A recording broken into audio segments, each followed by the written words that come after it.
ललित लेख मन. ही अक्षरमन सादर करत आहे ललित लेख मन. मन हे आपल्या अस्तित्वाचे केंद्र आहे, जिथे विचार, भावना, इच्छा आणि कल्पना यांचा खेळ सतत सुरू असतो. मन म्हणजे एक अशा प्रकारची जागा आहे जिथे आपण बाह्य जगातील अनुभवांचे विश्लेषण करतो, त्यांच्यावर प्रतिक्रिया देतो आणि स्वतःचे आंतरिक जग घडवतो. हे जणू एक समुद्र आहे ज्यात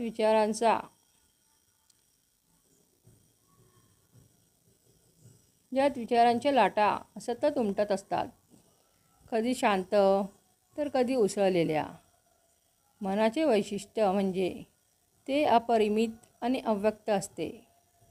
त्याला सीमांचा बंधन नाही. त्याला सीमांचे बंधन नाही. आपण ज्या क्षणी काहीतरी विचारतो त्या क्षणी मन हजारो विचारांना जन्म देते. त्याची कल्पनाशक्ती, त्याचे स्वप्न पाहण्याचे सामर्थ्य आणि त्याची सहजता ही त्याची शक्ती आहे.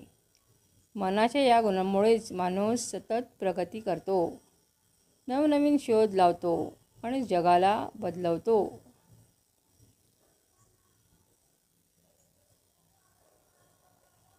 परंतु मनाचं दुसरं रूप म्हणजे त्याचं अस्थिर असणं.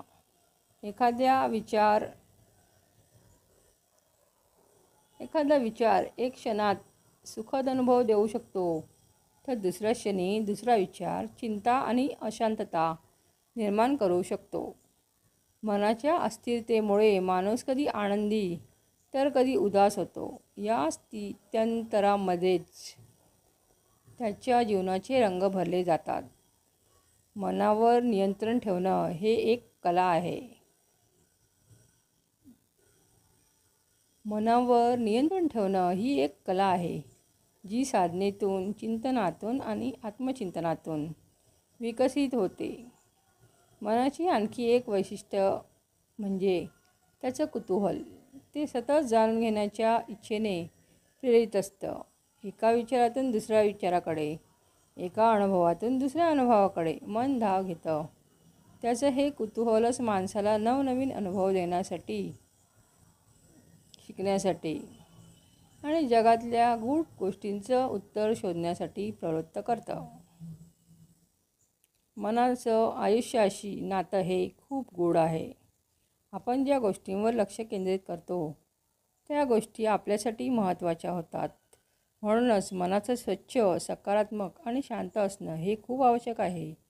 शांत मन म्हणजे एक असा तलाव आहे जिथे विचारांच्या लाटा सहजपणे येतात आणि जातात, पण त्याचं पाणी स्वच्छ आणि शांत राहतं. अशा मनात सृजनशीलता आणि विचारशक्तीची वाढ होते. मनाच्या या अस्थिरतेतून शांतीकडे प्रवास हा माणसाच्या जीवनाचा खरा अर्थ आहे. मनाच्या या अस्थिरतेतून शांतीकडे प्रवास हा माणसाच्या जीवनाचा खरा अर्थ आहे.